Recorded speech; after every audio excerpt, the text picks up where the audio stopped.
के दावे हकीकत में कैसे ढहते हैं, इसकी एक जीती जागती मिसाल रांची के मोराबादी इलाके में देखने को मिलती है, जहां आदिवासी कल्याण विभाग की इमारत खुद मदद की मोहताज है। जिस विभाग के जिम्मे आदिवासी समाज को सशक्त बनाने की जिम्मेदारी है, वहां की छत टपक रही है और फर्श पर पानी जमा है। सवाल सिर्फ इमारत की दीवारों तक सीमित नहीं, सवाल उस व्यवस्था पर भी है जो आदिवासी युवाओं का भविष्य संवारने का दावा करती है। एक तरफ सरकार आदिवासी समाज के उत्थान और आत्मनिर्भरता की बात करती है, वहीं दूसरी ओर रांची के मोराबादी स्थित आदिवासी कल्याण विभाग की जर्जर हालत इन दावों की सच्चाई पर बड़ा सवाल खड़ा करती है। भवन के बाहर लगे बड़े हरे बोर्ड और चमचमाती सफेद टाइल्स पहली नजर में भले ही किसी आधुनिक सरकारी कार्यालय की झलक देते हो, लेकिन अंदर कदम रखते ही बद इंतजामी और लापरवाही का ऐसा आलम दिखता है जो चौंका देता है। बरसात शुरू होते ही टपकती छतों ने इस विभाग की व्यवस्थाओं की पोल खोल दी है।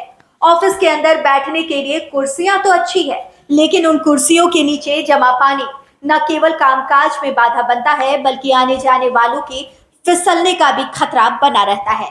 और सबसे बड़ी चिंता की बात, इसी विभाग में हर साल हजारों आदिवासी छात्र छात्राओं और युवाओं से जुड़ी योजनाओं की फाइलें लंबित रहती हैं। अब बारिश में पानी की वे फाइलें भी भीग रही हैं। यह सिर्फ प्रशासनिक असावधानी नहीं, बल्कि भविष्य के साथ खिलवाड़ भी है। विभाग की छत की 3 शीटें कई जगह से फट चुकी है, जिससे बारिश का पानी सीधे फर्श पर गिरता है। हालात ये है कि कर्मचारी पूरे दिन बाल्टियों और डिब्बों से पानी निकालते नजर आते हैं। कामकाज ठप हो जाता है और योजनाओं पर असर पड़ता है।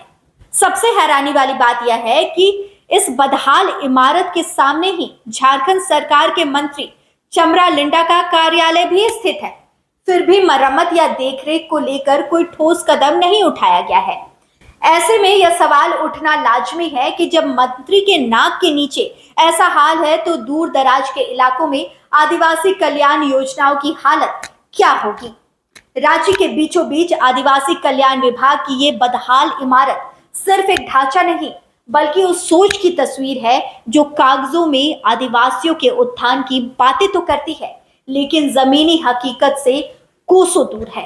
अगर वक्त रहते विभाग की हालत नहीं सुधारी गई, तो इसका असर सिर्फ भवन पर नहीं, बल्कि उन हजारों युवाओं की उम्मीदों पर पड़ेगा जो इसी सिस्टम से भविष्य संवारने की उम्मीद लगाए बैठे हैं।